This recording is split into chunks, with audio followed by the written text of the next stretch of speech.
Come on, let's go outside, let's take a walk in the sun.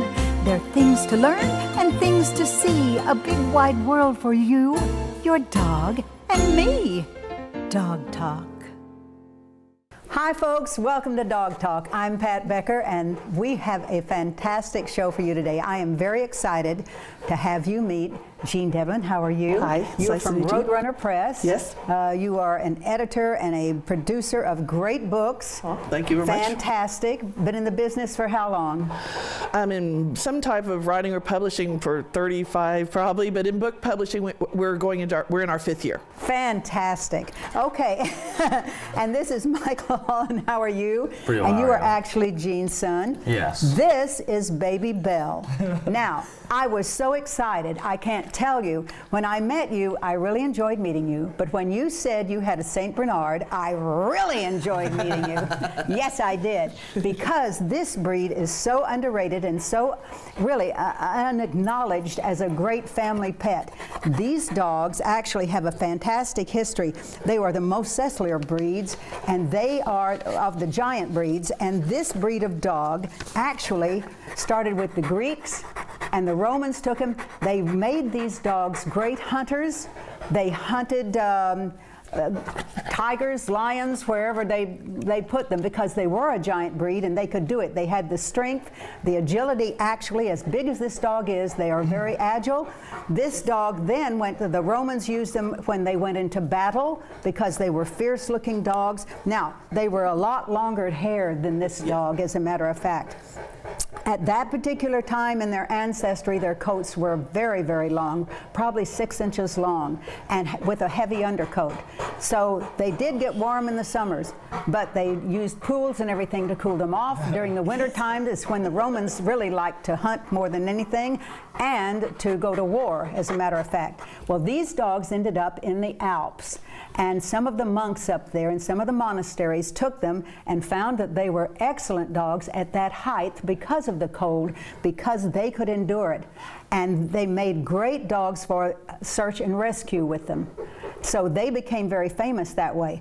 Unfortunately, there were so many avalanches in that particular area, and still are, that the dogs really were not bred well enough and often enough. And so when they took them down from the mountains to herd, because they were great herding dogs, the villagers down there saw them and used them as family dogs, pulling carts. They still hunted with them, and they were great sheep herders. Now, when they did, because the coats were so thick, are you getting all this? Yeah. Well, the coats were so thick that they bred them to the Newfoundlands. So this is where the coats got smarter, shorter and thinner. And there are actually, with the St. Bernards, there is a thicker coat and the flat coat. But these dogs are fantastic dogs. They actually, in this part of the country, do very well because our change of season is fairly slow. Sometimes we have big winters, but people are not aware of what great family dogs they are. But tell me, so Michael, you selected this dog. This is our fourth St. Bernard, actually, and they've been incredible every step of the way. We've never had one that really misbehaved much. Well, they really don't. They are gentle giants. Yeah. Yes. And this we have to remember. But folks, if you have the space for one, if you have a big family, these dogs will lie down with kids as long as they don't lie down on them. Kids can climb all over them. They are very friendly. Basically, the Mastiffs have come, from this kind of breeding too. Mastiffs are a little bit more focused, but these dogs are, as I say, they make great family dogs, totally underrated. Absolutely. We appreciate so much you bringing her in. Thank you for I having was us. after your mom, and she said, oh, well, and I said, no, you've got to bring her. This is the first one that I've had on. I wish I could cover myself up in with them. I fostered one years ago that I absolutely fell in love with, and my heart broke when she was adopted, but that's what you do when you foster. Baby Belle, you are darling. Yes, oh yes, you are darling. So we thank you again, guys. We did make Baby Belle the dog of the week. I have a gift certificate for you for $100 to A1 Pet Emporium for her, not for you. Nothing for you, for her. All right. So you can go in there and select, though. That will be Good the fun girl, thing. Belle. And I have a bag of treats and everything. Did not bring it out because I was afraid she'd get into it. She would. And stopping her would be She has a heck of a nose. Take care, guys. We're going to take a break, and when we come back, we're going to talk about some first aid for dogs. Stick around. A1 Pet Emporium is Oklahoma's authority on healthy nutrition for dogs and cats. Quality does not have to cost more, and we only have the best. If your pet suffers from allergies, digestive issues, skin infections, or hair loss, it may be the result of their diet. A1 Pet Emporium can help. We offer pet portraits monthly, adorable rescue animals every Saturday from noon to 4, and free dog and cat food samples. Locally owned and operated, we want to be your neighborhood pet store. Everybody, if they have a dog, at one time of their life is going to need first aid. Yep, dogs get into things, there's just no doubt about it. If you're in an apartment, you have a lot of problems there. If you live out rurally, there are compounded problems, but everybody has some kind of difficulty that a dog will need some first aid. Most of us don't know any of these things. What to do? Pressure points, stop the bleeding. What can we do to help our dog before we get it into the emergency clinics, right? Or if it's during the day, call your vet. That's important. But we have with us today an organization which actually trains people for doing CPR and first aid. And I'd like to present Devin. How are you? Doing well. Yes, and Chelsea? Hello. It's good to see you. And now, Devin, you and your mom really kind of started this, didn't you? Yeah, we developed it about a year ago now. So But you were into the CPR for humans and that sort of thing. And then what made you change to the animals? I rescued 2 Tweenies and fell in love. So, I've always had dogs, and they've always been on the ranch. They've kind of just been around. And Right. Then I got Reba and Kelly, and I just fell in love with them. Aha. So you thought, hey, dogs might need this kind of thing. Correct. All right. Well, we appreciate that. Now, Chelsea, you work for them, and you are a kind of, as you explained to me, kind of a newbie in this Right, kind of correct. thing. But you do train for the CPR and that sort of Yes, thing. yes, Well, ma'am. let's start with the CPR, because when would we need CPR on a dog? If there's no pulse or there's no breathing, that's when you would want to administer CPR and first aid to the dog. So the dog would sort of collapse or stumble. Or you would come upon them. You would come upon them having been hit by a car, something like this, which, by the way, guys, you need some equipment for that too, because dogs, when they've been injured, can get very aggressive. We understand that. So tell me then, what points do we do? Is it like with a human? It's very similar, yes. I mean, it's 15 compressions and 2 breaths, just like you would on any human. Okay, so you actually breathe into the dog's mouth, Not into the mouth, into the snout. into the snout. For bigger dogs, you would need to seal their mouth shut, like this. But for smaller dogs, that you can put your whole mouth over their snout. That'll actually seal it even better than your hand would. So do you put, I noticed this apparatus, do you put this here, or is that just That's for? just his lungs. That's just the dummy's lungs. Okay, so so tell me then, Chelsea, how do you administer CPR? Well, first you want to check your pulse, which is going to be right underneath the thigh here, and you'll be able to see if there is one or not. And then if you do not feel a pulse, you're going to start with your compressions, and you make an L like this with your thumb right under the elbow, correct? Yes. Sorry, I haven't done this too many times. And then you're going to start with your compressions. You're going to give 15 compressions, and you want to give them just enough so that they can get to the heart. And then you're going to give your 2 breaths into the snout. Okay. Now that dog didn't like that, what you did. It just hollered. So you got to be very careful with their snouts. Yes, Exactly. ma'am. Just keep in mind, you wouldn't want to practice this on a dog just for your own knowledge. You would want to try a dummy, just because it's very possible you're going to crack some ribs, just like in human CPR. Exactly. So, but you put enough pressure in order to depress the lungs, And then that's how many inches? About? It's 1.5 inches or a half inch to 2 inches, depending upon the size of the animal. So then you blow into the dog's Snout. snout, the nostril. Correct. And you hold the mouth closed like that. So the air does not come out Correct. of the mouth. And this is as long as there's nothing blocking the throat, like So they you haven't do choked on this something. first, then you do that. And then you give 2 breaths, just enough to see the chest rise, and then let the air escape naturally. So how long should you try this before you give up on it, or say you can do it like if you load the dog into the pickup or into the car and somebody's driving, then you could administer this on the way to the vets or the emergency clinic, right? Which is ideal, yes. You'll want to find a flat surface, and then from there you'll just give the compressions up until you get to the vet, and then they'll take over from there. Yeah, and there is another thing that I thought was very interesting about dogs that get hit by cars when you discover them, and as we say, you have to take care with something like that.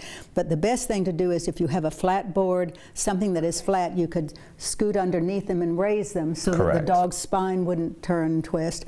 There are so many things to be learned by this. Now, this little golden doodle that I'm holding here, I have him because he told me that you would talk about cuts and sort of thing. So if this dog came in, if your puppy came in with a huge bleeding cut, what would you do? What should you do? If it's on the leg, it's a pretty simple move this procedure. baby over. You would just get cool, clean water. You know, you've normally got a bottle of water laying around somewhere. You would clean it as best you can up until the bleeding stops, and you can hold pressure on it with gauze or something like that. So you would just stop the bleeding after you've cleaned it. Then once the bleeding has stopped, you can just wrap it. And if you have Clotazol or something that will clot that blood, that's also. Of course, not many people have that, Debbie. Yeah, like You know. Wonder Dust. Wonder Dust is something a lot of people are starting to carry. So that's always something that's nice. But you would just cover the wound, then just wrap it as tightly as possible, but not cutting off circulation, just above and below the cut. And you can wrap it a couple of times, just enough so they're not trying to shake it off. Then you take the dog to the veterinarian. Absolutely, yeah. Just because the stitches may be necessary, depending upon how dangerous it is. You noted, and I noticed too that you all were on a year or two ago, and you brought me this wonderful kit. Now, these kits have all of this emergency equipment in them for first aid. So where do we get one of those? You can call us. We can always mail you one. You can get it at a where class. do we call you? What? Our number is 405-603-6666. And it's called? Heartland CPR. So you can go to heartlandcpr.com as well and get our contact information. Email us, and we can get you a pack if you're looking for one. I recommend these highly, guys, because this is perfect for you to have, and you'll need to replace some if you unfortunately have to use some. But they are compact. They have everything in them that you would need. So please do remember that. And guys, take care. If you see a little dog in distress, try to help. This, by going and taking training from these guys, you will learn all of this and you'll be prepared, right? We're going to take a break, and when we come back, we're going to see some bulldogs. Here's a quick tip for helping your dogs maintain a normal body temperature throughout the summer season. Provide cool water pools for them to hop into. Plastic baby pools are great. Also, new plastic cement mixing tubs are very inexpensive and sturdy.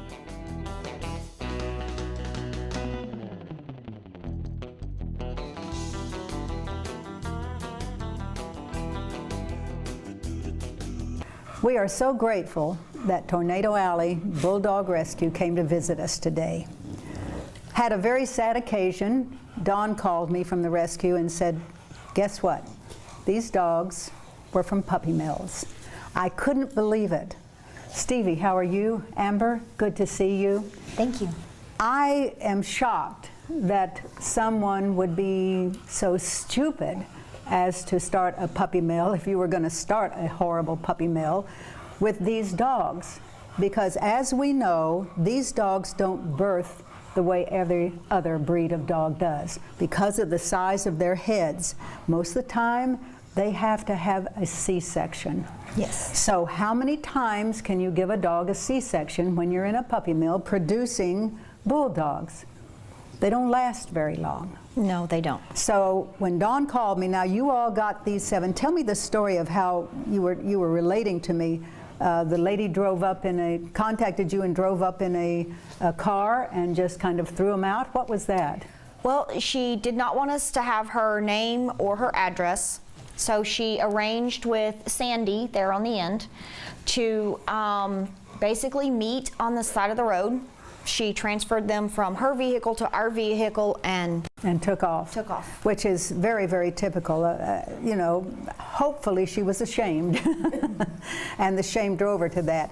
These are beautiful dogs, but we can tell from the breeding, because I am somewhat of a biographer with different breeds, and I will tell you they are not really well bred. Some of them will be a little long in the back. Some of them have leg problems.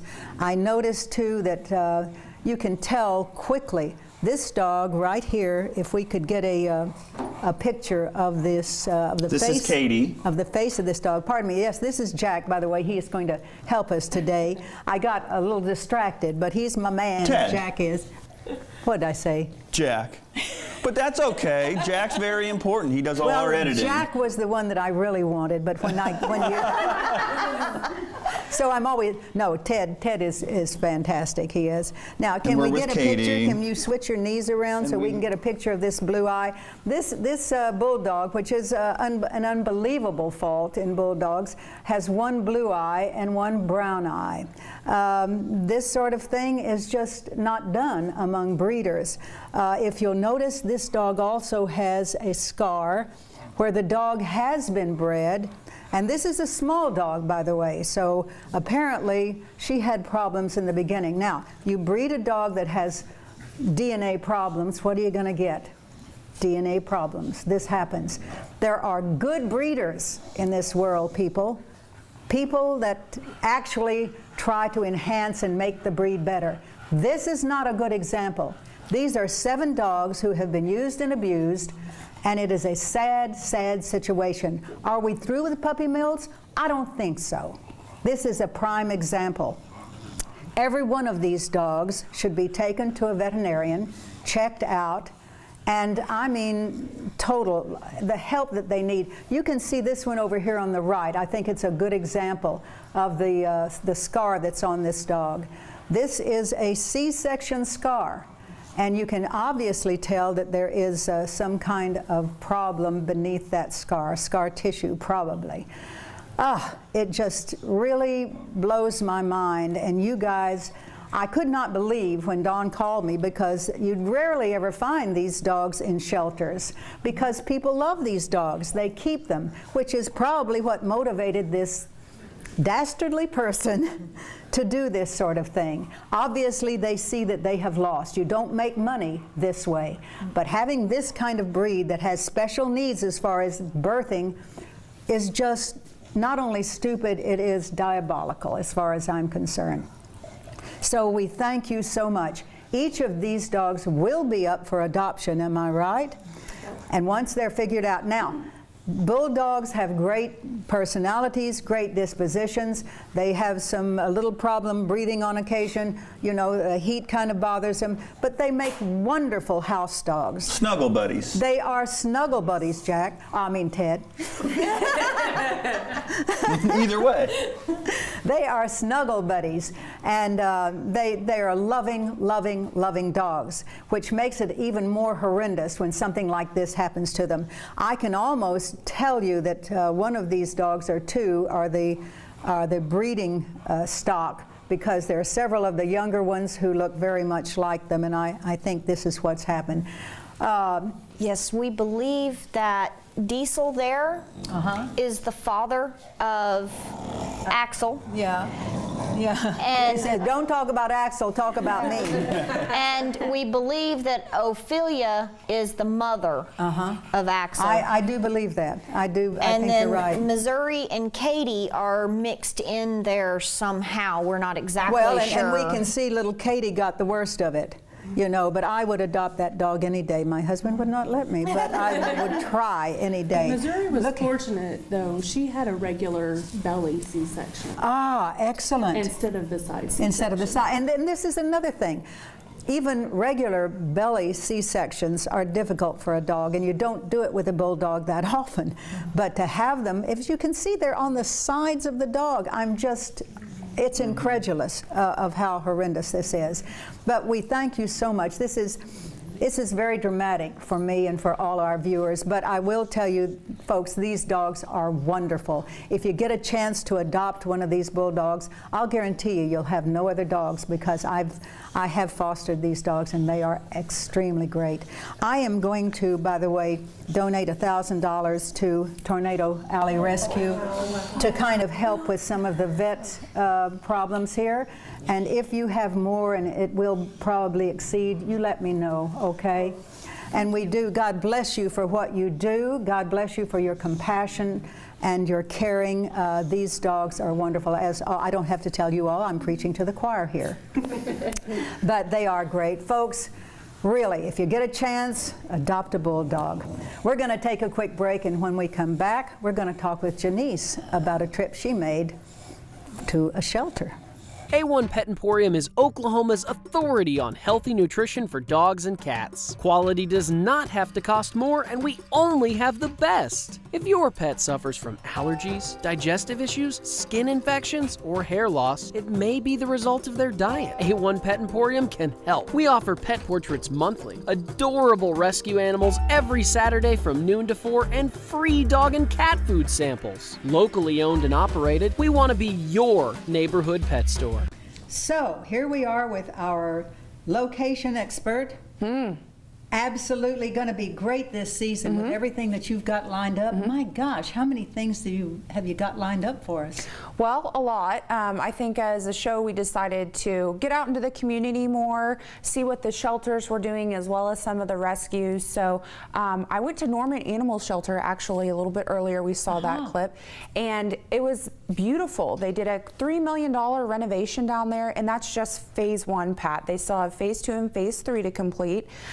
It was a $3 million bond that was approved by the citizens of Norman, and it's I mean, they've thought of everything in the shelter. So what did it look like, basically? Okay, well, the old shelter was pretty drab, no windows, kind of gross. Kind of typical. Yeah, kind of typical of an animal shelter, which I think, you know. Old animal shelters. Right, kind of frightens people to walk into. Think about being a dog. Yeah, or exactly. A cat. And the new place is very colorful. There's windows everywhere. There's inside sound where they have, you know, calming waters playing throughout the day. No kidding. Yeah, It sounds like a really spa. cool. It might be a dog spa. Maybe they're hiding that. So what did they say? Did they say that they could intake more this way, or intake more? More than anything, this was the most impressive quality about Norman Animal Shelter, was that they said they've dramatically increased the quality of life for these animals. And I think that's the most important thing, that these animals who are taken off the street, you don't know their situation, you don't know what they've been through, and they've now come into an environment that's warm and inviting, and even more warm and inviting to people who are looking to adopt. They probably feel more comfortable going into a nice place. Oh yes, Of course, we don't advocate anybody taking their dogs in to surrender them. We try to teach them how to change their dog if it's a behavioral problem, or keep their dogs, you know, for a good while, because they are members of the family. But if one has to go to a shelter, this is probably a fantastic one. So when they're already open and running and everything like that. We need to check back with them and kind of do an update on it. Can we do that? Definitely. Okay, that's going to be super. Thank you so much, No Janice. problem. Appreciate it. And now we're going to pitch it over to Ted, who's got some things to tell us too. All right, Pat. Well, you might remember a little while ago, our friend Dave Copenhaver brought Dollar on. And this is Dollar over here, and this is donated from Signs to Go. Now, Dollar's named Dollar because he was found at the Dollar General. Pat, come on over here. We're going to talk about Isn't this an adorable dog? Yes. Precious. And as we remember, folks, Dave Copenhaver was the man who came up with the music for the background for the rap that we do, which Jamil Butler sings. For the Halloween episode. And this dog was so adorable. Well, I had some signs made that were larger at Signs to Go, and they saw it and they said, Pat, we would like to donate a framed picture to Dave Copenhaver, because they fell in love with this dog too. This is what can happen when you crossbreed. You know, you get adorable dogs. So what do you have for us today? I've been doing some movie watching, okay? Yes. And the first one I wanted to jump to was Underdog. Now, Underdog was a cartoon that came out in the 60s. When I was a kid, it was kind of re-syndicated, and I remember watching the superhero dog flying through the air. Oh, soaring, absolutely. And it had that song, The Underdog. Exactly. So this is a good one, I think, for maybe Grandma and Grandpa to get with the kids. Excellent. Yeah, kind of, because they will have seen it. Right, they remember, exactly. and parents Yeah, remember what when else they you were got? kids. Another one I like, there's 16 movies in just this one DVD, right? But this one here, Seeker and Fetch, it's got kind of an interesting story where the main character is bringing all these dogs in and fostering all these dogs, and then the neighbors kind of Complain. and say, okay, this isn't a shelter. And so it's a good way to learn about shelters. Exactly. And another thing about hoarding, you know, too, because it could be indicative of something like Right. that. Exactly. And having too many dogs in a small house can be a problem, or an apartment. So a little life lesson there. Exactly. So then this one is good because it has a couple things in it. Right, Happy Feet, okay, the little penguins. Yes. And it has the late, great Robin Williams, the late, great Brittany Murphy are in all these. Yes, and there are dog stories through here There's too. dogs in there too. So we got a lot of fun movies. Oh, you know, during the winter, guys, this is the way to go. This is what will keep your kids occupied. You get them off the computer, you watch this, they develop a whole social kind of feeling, a feeling for animals. I highly recommend them, and I know you do too, my dear. I had a dog thought of the day. Yes, what is that? Do you know what kind of dog blushes? I do, but you tell everybody. It's the Pharaoh Hound. Yes, yes. And why does it blush? Or Okay, how does it well, it actually blushes on its nose and the top of its head. It actually turns a little red. So, but of course, they're a little red anyway, but it actually blushes. And they're rabbit hunters. They are rabbit hunters. They are they do lure coursing. They are of sight hounds and greyhounds, you know, all of these kind of things. They are wonderful dogs. There again, not many people know about them, but they do make wonderful dogs, wonderful pets. And they're not Egyptian related. You know, the Pharaoh Hound. Well, actually, they actually they do go back from Egypt now. Actually, So. they go that far back. So, but then so do greyhounds. We find greyhounds and Pharaoh hounds on a lot of the underground tunnels and things that the pharaohs built for themselves, the tombs and what have you. We see a lot of that. We want to welcome on Janice Cranmer real quick because we want to talk about our Facebook and website and how people can become the Dog of the Week. Yeah, so real quick before we leave you, we would like to invite all of our viewers to come check out our Facebook page. It's facebook.com/dogtalktv. We also have a website up and running, dogtalktv.com. And next week we've got a great show. Bill Bonadio and Sherry Lanier will be here, and we're going to be talking about dog training. We're going to have a little forum. Absolutely. Have the Dog Trainers Forum again. They are experts, and I highly recommend it. You'll love the show, guys. So make sure you have a great weekend, and we'll see you next week on Dog Talk. Absolutely, absolutely, Dog Talk.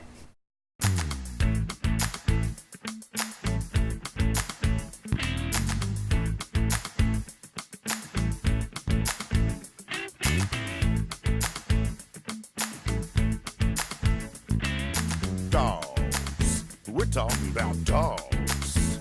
Talking about big dogs, talking about little dogs, oh yeah. Chasing the ball, chasing the cat, digging holes, thing like that. Dogs, talking about dogs. Laughing dogs, sad dogs, happy dogs, mad dogs. Dogs, just talking about dogs. Lost and alone, running the street, checking the garbage, looking to eat. Out there sad and on their own, the law